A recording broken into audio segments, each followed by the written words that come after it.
Josh, if there was just one good streamer beside you, who would you recommend? Doug. To be fair, there's loads and loads of good streamers. Depends what you want. If you want silly gaming challenges, it's Doug. If you want kind of horror games being played, it would be John. What's John's last name for that? I like John. He has some good YouTube stuff as well. There are so many good, entertaining, skilled, very good streamers. I am but one within a sea. An ocean. What if I want up-to-date analysis on current affairs? I'm not sure why you'd want to make yourself sad, but I'm sure there's probably a couple of streamers that do that. The internet is great for many things. And of course, being aware of our up-to-date reality situation is very important. Just don't sacrifice your own mental health by making sure you know all of the drama that changes all the time. People forget how much mental energy it takes to be aware of all the stuff that changes all the time. And it's one of the reasons that I just don't do it. People have said to me before, oh, I can't believe you're not up to date with current events. And the problem with current events is that they keep changing, and all of them tell me that they are the most important thing ever. And as soon as one of the most important things has finished, we get another most important thing that I must then pay attention to. And ultimately, I'm just burnt out of paying attention to everything. I don't care enough to pay enough attention to everything. Have you ever heard someone tell you this is the most important thing? And then in the next few days, there's another most important thing and another most important thing. Not everything can be the most important thing. At some point, you have to just admit you're saying it because it's dramatic. No, none of that applies to me. If you want to keep yourself informed of all of the comings and goings of modern society, more power to you. That's great. The problem is that 24-hour news cycles are focused on keeping you angry and focused all the time. A good film or a good story has pacing. It has slow bits to it, it has fast bits to it, it has fear to it, it has love to it, it has care to it. The news does not care about pacing, because then whichever story has the slow pacing gets fewer views. The news cares about being high-paced, fast, high energy, high anger all the time. And living within that state can make you an angry person. It's important to be informed, but it's important to realize that you don't need to sacrifice your mental health to be informed of everything that's trying to make you angry all the time. The news keeps your anger levels at maximum because that's what keeps you watching. You've got to come up for air sometimes. You can't set yourself on fire to keep somebody else warm.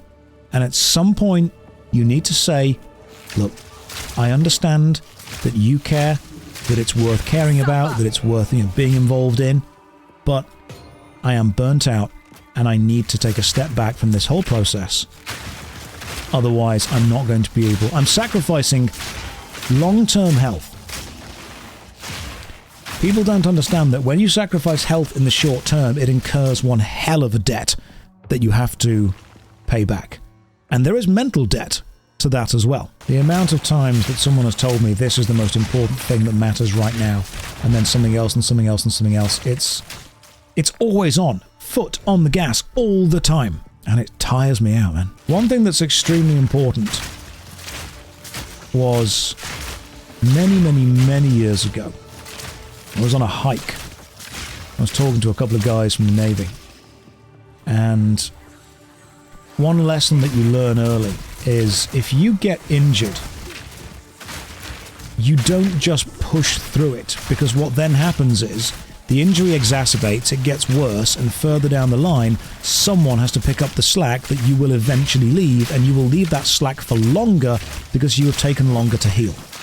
However, if you have just said at the point of injury, hey, I've got this, I'm going to need to take a day or two in order to heal, then day or two later, you're back to full fighting strength, you can carry on, everything's safe.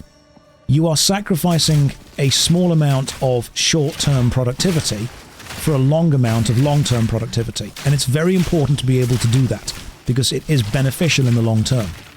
So when I say to people, look, I don't have the mental capacity to care about this right now, it's not me saying I don't care about it.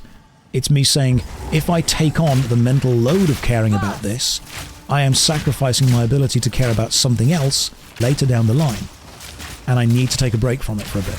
But that's just me personally. Some people have said, oh my god, why don't you care about this? Because caring takes mental energy. And caring about literally everything that you're told to care about all the time would burn even the strongest of us out. It's why I don't really care about outrage culture. And people tell me to be angry and outraged all the time. No, I don't need to. It's not like there's a metric for what the most important thing is. Don't feel guilty for not caring about everything.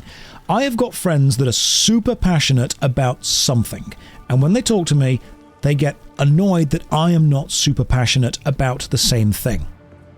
And I say to them, look, do you have any idea how many people I know who make their entire identity one issue? If I cared as much as them about every issue that I am exposed to all the time, I would do nothing but panic. I would be sick from all of the mental exhaustion that would be endlessly thrown upon me. So it's totally okay to not be informed about stuff. That's okay. There is enough rage bait.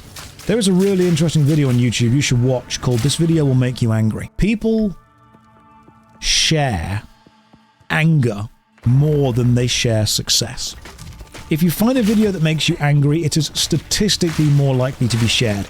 It's proven that. Now, I get a load of people in the chat always going, well, I don't do that. Well, I share good things. I show my friends and family all the good stuff that I find. Okay, good for you. We're not talking about individual anecdotal evidence. We're talking about data gathered over tens of years with millions of data points. People share what makes them angry, what makes them afraid, what makes them feel that they're being attacked, because that creates and strengthens the in-group far more than anything else.